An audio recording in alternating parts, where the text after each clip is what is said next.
That's why I stopped answering. I didn't want you dragging me back into it. She slid the folder across the table toward me with both hands.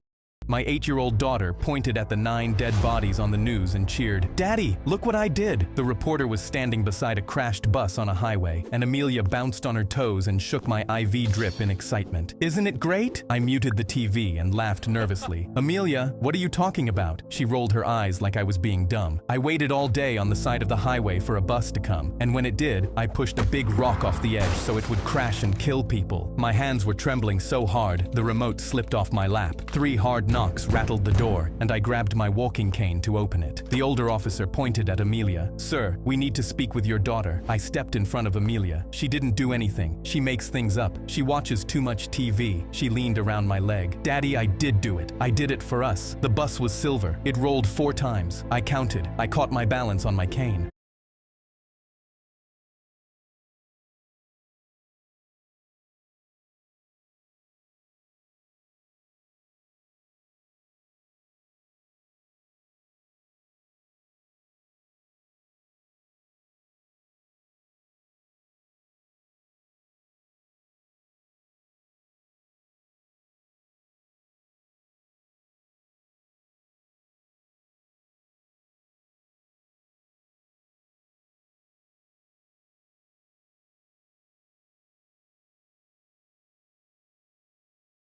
What does she mean she did it for us?" The young cop's hand came off his radio and hung in the air. His partner crouched, scooped her up like she weighed nothing, and carried her to the cruiser. I hobbled after them as fast as the cane would let me. "Wait!" But from the back seat, Amelia waved with both hands, like she was leaving on a field trip. I buried my head in my hands because I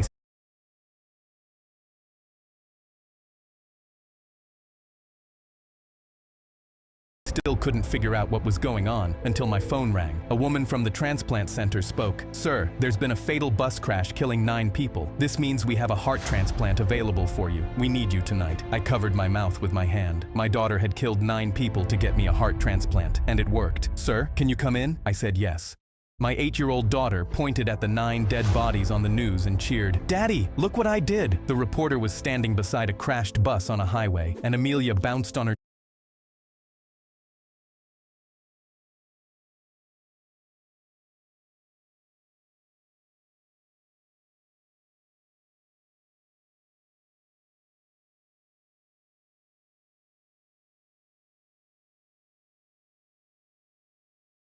toes and shook my IV drip in excitement. "Isn't it great?" I muted the TV and laughed nervously. "Amelia, what are you talking?"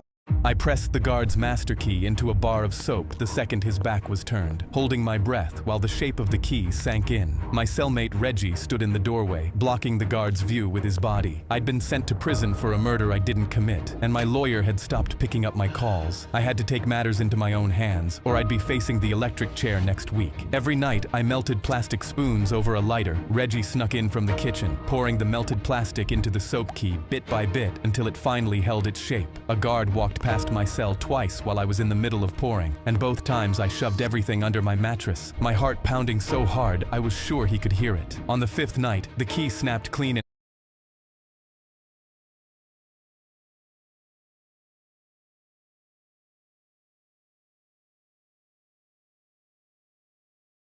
half the second I tried to test it in my own cell door, and I had to start the whole thing over with only 2 days left before my execution. Reggie grabbed my shoulder the night I finally made one that worked. "You sure about this?" I nodded, holding the finished key up with shaking hands. "It's the only shot I've got left." That night during shift change, I slid the plastic key into my cell door, and it opened on the first try. I made it past 2 more locked doors before a guard's flashlight swept down the hallway, and I hid in a supply closet until his footsteps disappeared. I climbed the fence around the prison and ran straight to my lawyer's house to find out why she'd been ignoring my calls. She opened the door pale and shaking, then stepped back to let me inside without a word. I followed her into the kitchen, where a folder sat closed on the table. The killer's brother threatened my daughter if I ever came forward with this. That's why I stopped answering. I didn't want you dragging me back into it. She slid the folder across the table toward me with both hands. "But you don't deserve to die." I flipped it open, and inside were the real killer's fingerprints, which had been matched to the scene, and I finally felt hope that I would get to live. I turned myself back in that same night, holding the proof in my hands, and my execution was cancelled. I pressed the guard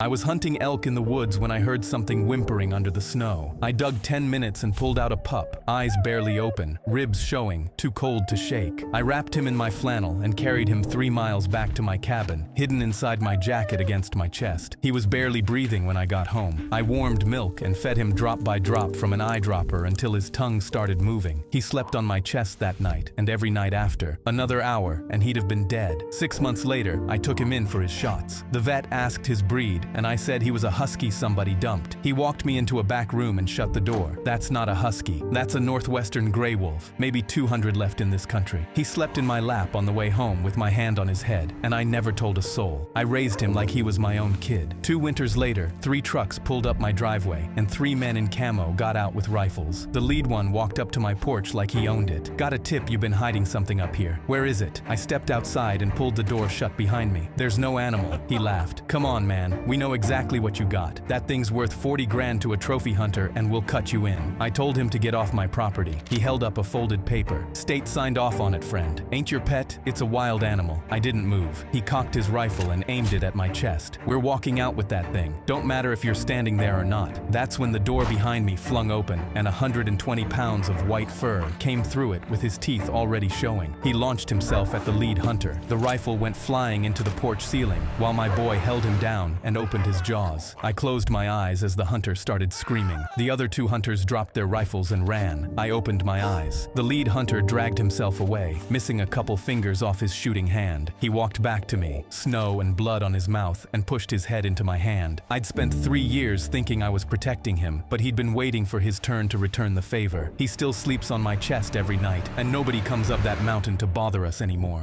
I was chipping my phone. When I came home with my adopted son, he instantly ran